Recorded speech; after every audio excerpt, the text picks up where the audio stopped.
आकाश और पृथ्वी और उनकी सारी सेना का बनाना समाप्त हो गया। और परमेश्वर ने अपना काम जिसे वह करता था 7वें दिन समाप्त किया, और उसने अपने किए हुए सारे काम से 7वें दिन विश्राम किया।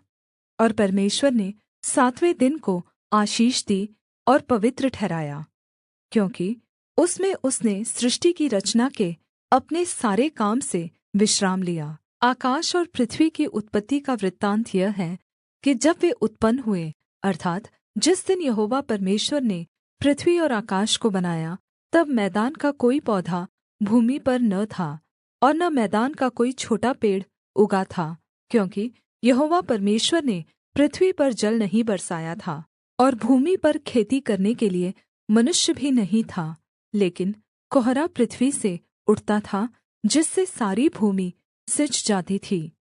मानव जाति का आरंभ। तब यहोवा परमेश्वर ने आदम को भूमि की मिट्टी से रचा और उसके नथनों में जीवन का श्वास फूँक दिया, और आदम जीवित प्राणी बन गया। और यहोवा परमेश्वर ने पूर्व की ओर अदन में एक वाटिका लगाई, और वहाँ आदम को, जिसे उसने रचा था, रख दिया। और यहोवा परमेश्वर ने भूमि से सब भाँति के वृक्ष जो देखने में मनोहर और जिनके फल खाने में अच्छे हैं उगाए, और वाटिका के बीच में जीवन के वृक्ष को और भले या बुरे के ज्ञान के वृक्ष को भी लगाया। उस वाटिका को सींचने के लिए एक महानदी अदन से निकली, और वहाँ से आगे बहकर 4 नदियों में बँट गई। पहली नदी का नाम पीशोन है। यह वही है जो हवीला नाम के सारे देश को, जहाँ सोना मिलता है, घेरे हुए है। उस देश का सोना उत्तम होता है, वहाँ मोती और सुलैमानी पत्थर भी मिलते हैं। और दूसरी नदी का नाम गीहोन है। यह वही है जो कूश के सारे देश को घेरे हुए है। और तीसरी नदी का नाम हिद्देकेल है।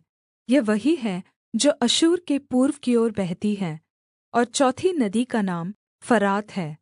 तब यहोवा परमेश्वर ने आदम को लेकर अदन की वाटिका में रख दिया कि वह उसमें काम करे और उसकी रखवाली करे।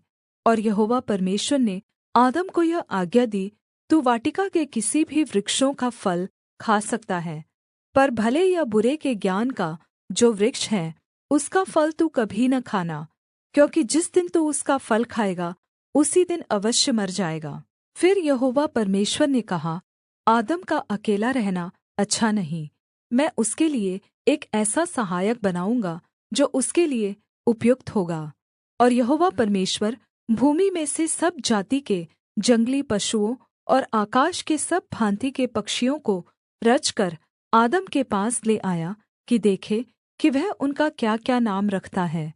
और जिस-जिस जीवित प्राणी का जो नाम आदम ने रखा, वही उसका नाम हो गया।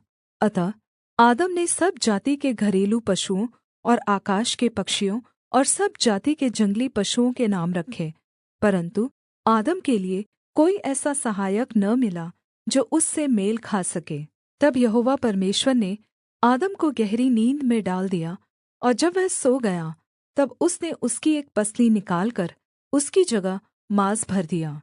और यहोवा परमेश्वर ने उस पसली को जो उसने आदम में से निकाली थी, स्त्री बना दिया और उसको आदम के पास ले आया। तब आदम ने कहा, अब यह मेरी हड्डियों में की हड्डी और मेरे माँस में का माँस है, इसलिए इसका नाम नारी होगा, क्योंकि यह नर में से निकाली गई है। इस कारण पुरुष अपने माता पिता को छोड़कर अपनी पत्नी से मिला रहेगा, और वे एक ही तन बने रहेंगे। आदम और उसकी पत्नी दोनों नंगे थे, पर वे लज्जित न थे।